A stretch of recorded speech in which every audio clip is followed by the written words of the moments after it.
I need to prepare a game tonight, and I'm starting right now.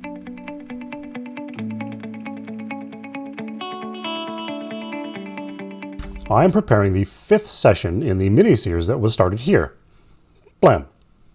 We're going to go through some of what's happened, we're going to go through some of my notes, you're going to watch me prepare this, and then I'm going to edit it maybe a little bit so that it's more bite-sized for YouTube again. For those of you who are used to my normal videos where it's a lot more curated, this is going to be a lot more freeform. Sorry. Anyway, those of you who watched the first session's prep will recognize this document since this is where it all started. And I guess we're going to start with a short recap. They are the crew of the Chunky Monkey, the ill-fated freighter. This is an Oriens-class freighter, as hopefully you can see in the document. And they were hired by House Aramendes to take a shipment from Ujasamaya to Scarfi. And they thought it was full of cyber prosthetics. It turns out it's full of illegal explosives. When they get to their destination, they are attacked by pirates. They had a really big fight. And through a series of very good dice rolls, they managed to disable the pirate vessel. Session 2, they boarded the pirate vessel. They had another small combat, and as they were rifling through all the parts and all the things on the ship that they wanted to take, they realized the self-destruct was on. It was in a different language, so that kind of makes sense. At some point, they pull all these things off the ship. They leave. The pirate ship blows up, and they go to a location on Scarfi. This location was in the middle of the ocean, from some crazy deal the captain had set up. And it turns out that the free people of Echo, the people from their homeworld, have a base here. And they're trying to raise support for the revolution, which is, a couple systems over. And what they really want is someone to smuggle something back to the resistance. And if nothing else, they want the explosives on board, as this is the deal that the captain made to sell them. Also worth noting, during session number 2, the captain, Captain Burgundy, was killed. He was killed by the people at that base who didn't like him. Command moved to the first mate, Isabel Kathleen. In episode number 3, they go from the underwater base, they pick up a bunch of parts, they do a bunch of repairs to the ship, which is great because the ship's barely functional. And they were intercepted by, my note here says, Royal Echo Ship 238, Sylvester the Dog. Sure. In this fight, which is not really a fair fight, Sylvester the Dog is a frigate, it's a warship, and they are definitely not a warship. They decided what they were going to do is jettison one of the cargo containers full of the best explosives and detonate it around there. And they ended up, again, through another series of very surprising dice rolls, disabling the RES-238.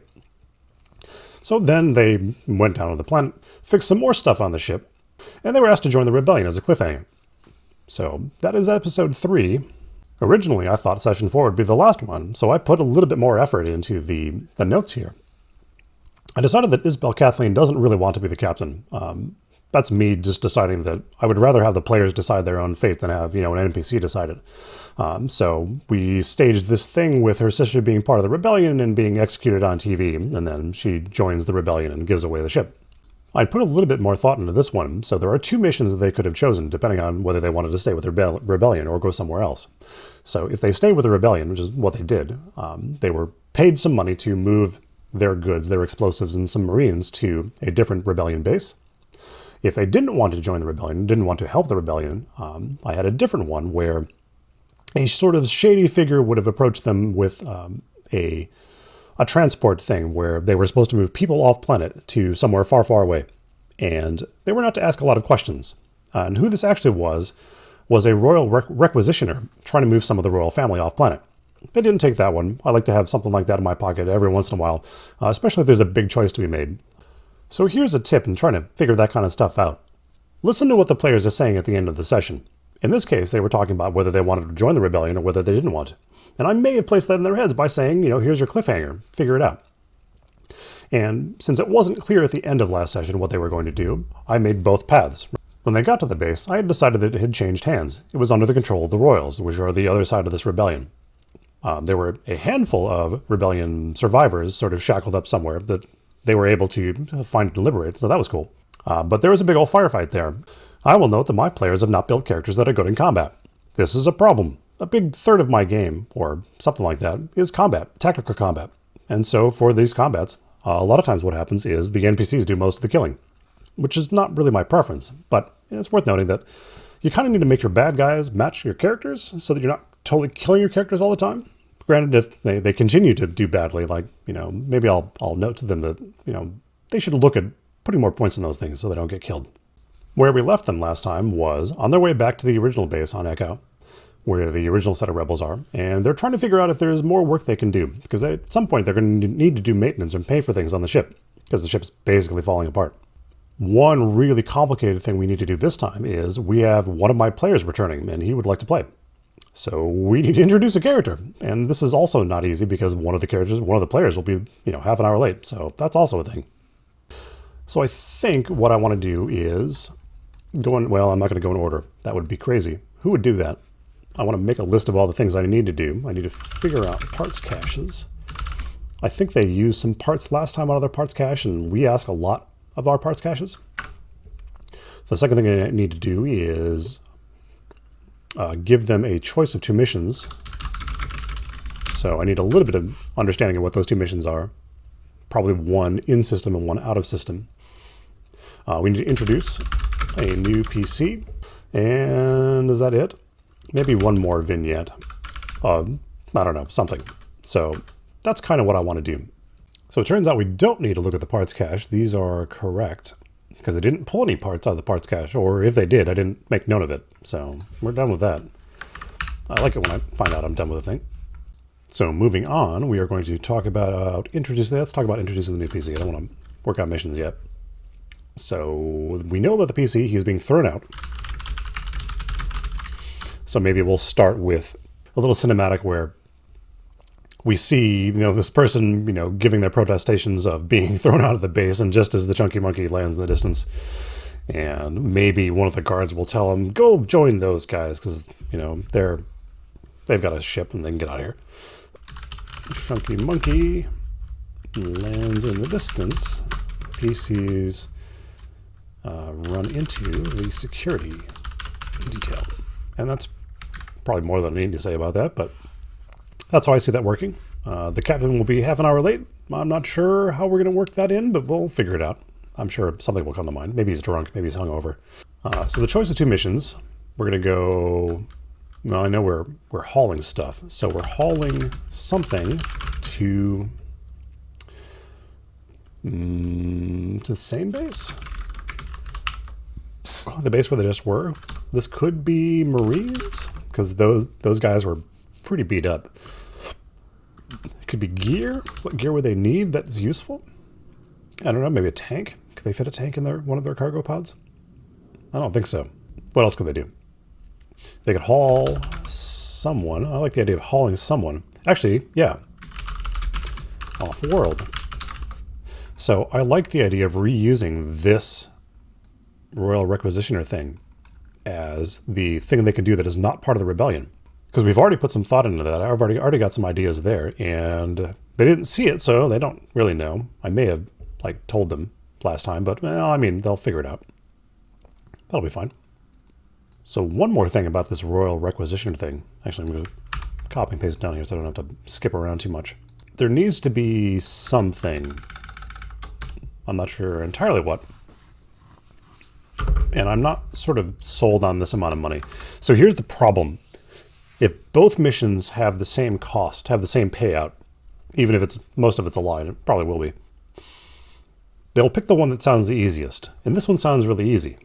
So what I think I'm going to do is the other one will sound more dangerous, it'll pay less. And this one will be so far out of range that hopefully suspicions will be raised. They'll think, there's something weird about this. I don't know if that's going to work. I guess we'll find out. So we'll stick with 120K total. I like that. And so the other one will be, whatever this one is, it will be, 80K total. And dangerous. So I like that. So what we're going to want to do is play up these dudes being fairly shady and fairly secretive. And because at least two of the player characters are from Echo, I think these people have to be very neutrally dressed, maybe too neutrally dressed. So if you've ever seen someone from high society try to dress like a normal person, right? I think they're going to look like that. And I think I'm going to have to try to sell that. So let me take a note. So people's dressed like rich people think normal. I'll put that in quotes. Normal people dress. And maybe we'll make some dice rolls to determine that, although I kind of want to give that one out for free. There's another top tip, a thing that I see people screw up all the time in games. If you want your players to know something, don't hide it behind a die roll. Because if you hide it behind a die roll, they might miss, which means they're not going to get their hint, whatever that is. And I like the idea of giving this as a hint. So we still need to figure out what other things we're carrying. Comm stuff. Setup. So communications stuff, maybe an array, maybe several arrays. Gear and comm stuff and parts, that's all really boring. They've been carrying explosives. And they've actually gotten to the point that they like to drop the explosives on things and have it blow up. I guess that's what I'd do if I had explosives too and I was in danger. But they see it sort of as, you know, a weapon, which it really wasn't supposed to be. So I think we don't want explosives this time, or at least not like super explosives. And maybe they're not parts, maybe they're tank parts. Yeah. Everybody gets excited about hover tank parts. Or maybe they're drugs. Actually, So safe stim and other medical equipment, that would be good.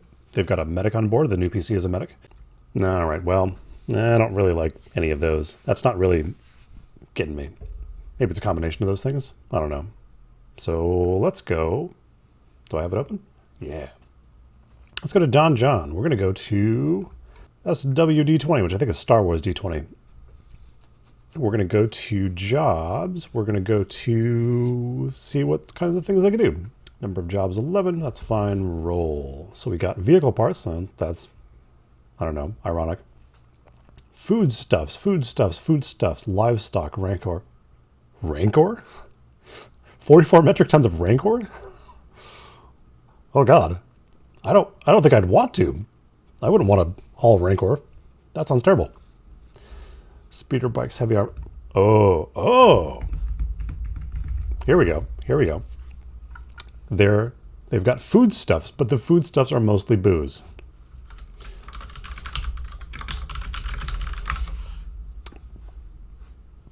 Yeah, they care about booze. Let's do mostly booze and space coffee.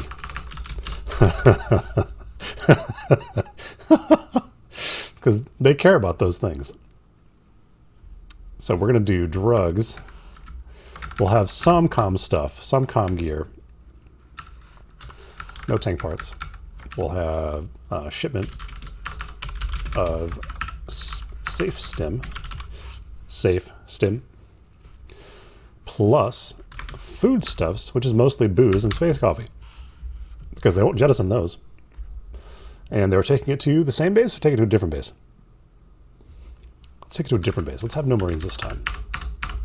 Last time the Marines mostly got shot up, but it's why the players are still alive. Player characters are still alive, I guess. Where are we going? Different base. This one is further from the action, and they should probably have something there to do.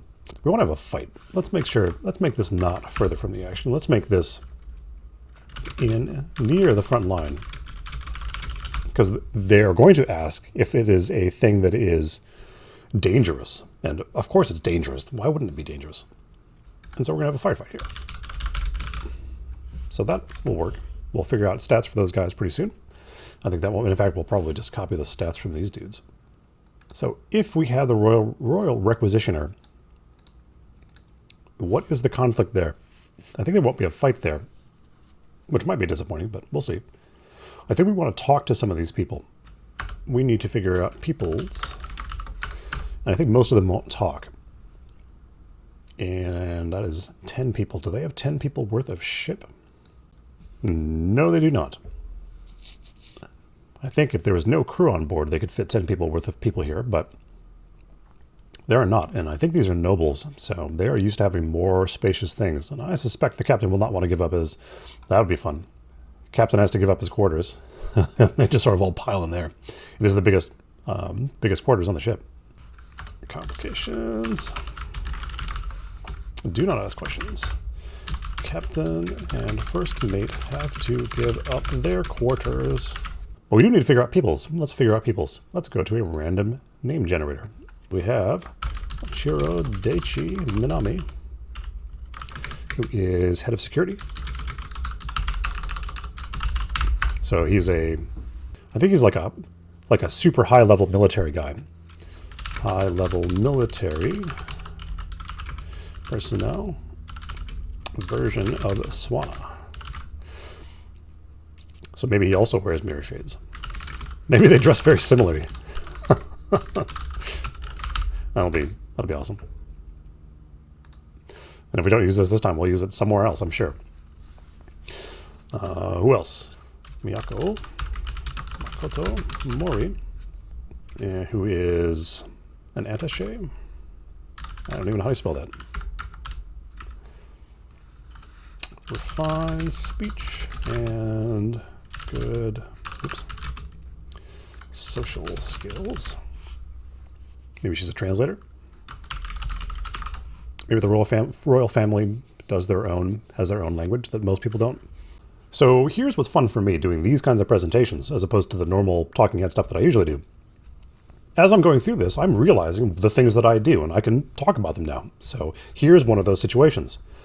Going through this exercise, I've realized that I want an attaché here, I want a translator, and that the royal family speaks their own language.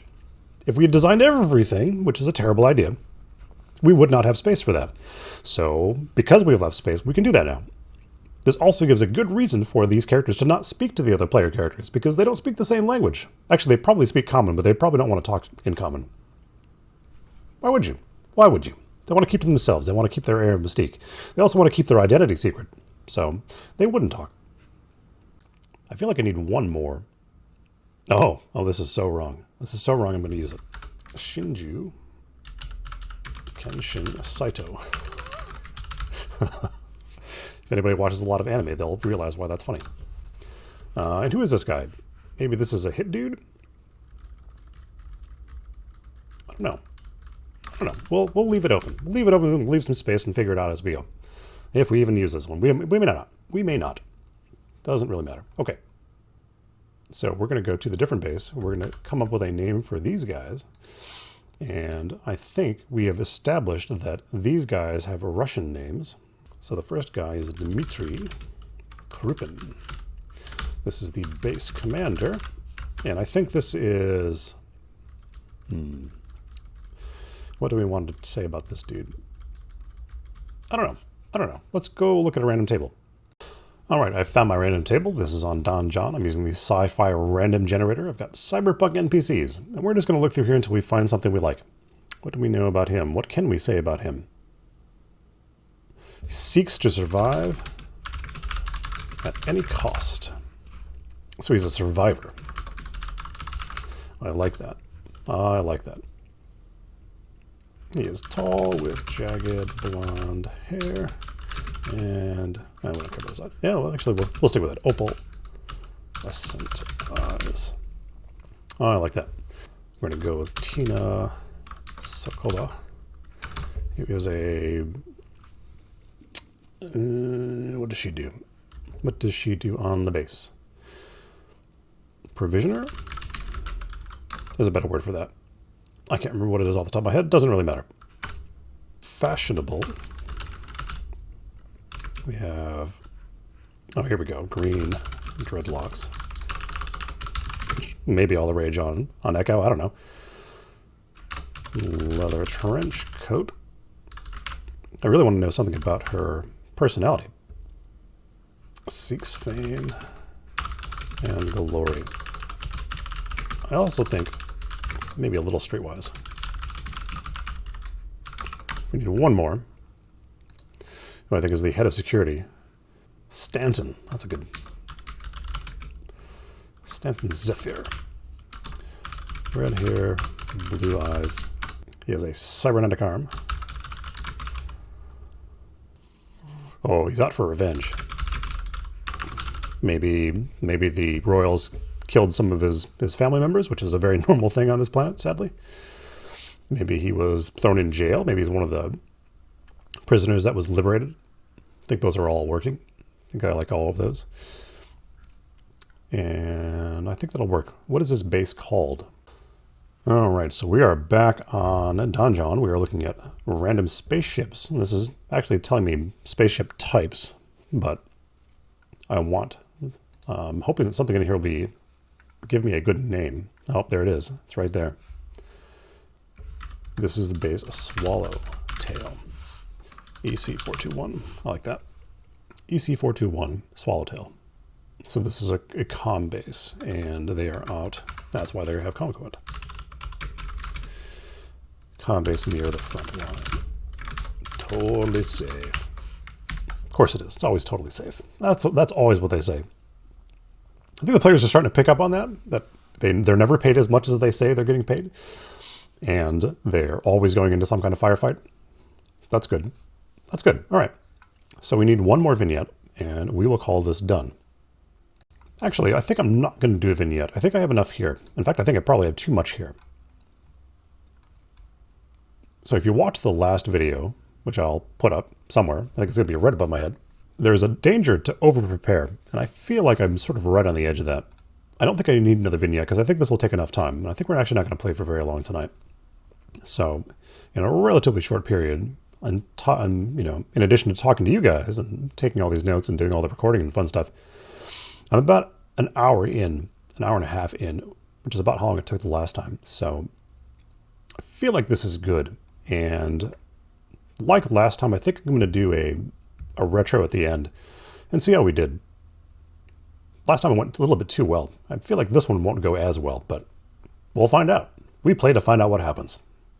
All right, so we are after the session, and it was a fun one. We had a good time, I think.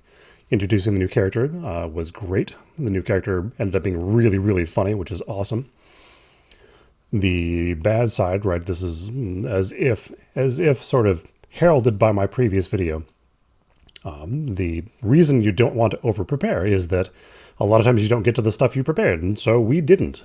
We got as far as talking to the base, introducing the character, and not a lot further. So we ended on the cliffhanger of the firefight that's going to come, and I don't know if we're going to play this game next week or not. I'd also like to point out a couple of logistical things that I struggle with that maybe will help some of you folks out there too.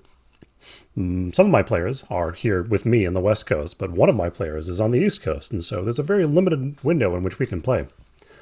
We knew that the captain's player would be late by about a half an hour, and it turns out he was more like an hour and change late. So we made up some story about why the captain wasn't available, but it did sort of put us behind on the rest of the stuff. We were saved by the interaction between the new character and the other stuff that was going on, so that was nice. I think ultimately it went as well as it was going to, given the logistical situation. I think us as GMs need to be flexible with this stuff whenever we can be, because, again, people have lives and kids and whatever, and these things are going to happen. So having better improv skills will help with that, but this is not that video. We're talking about prep here. Someday we'll do an improv video, but it's good to keep those things as open and flexible as possible so that when these things happen, that doesn't completely derail everything. So I guess that's a top tip. See, there was something useful here. Anyway, I'll see you next time.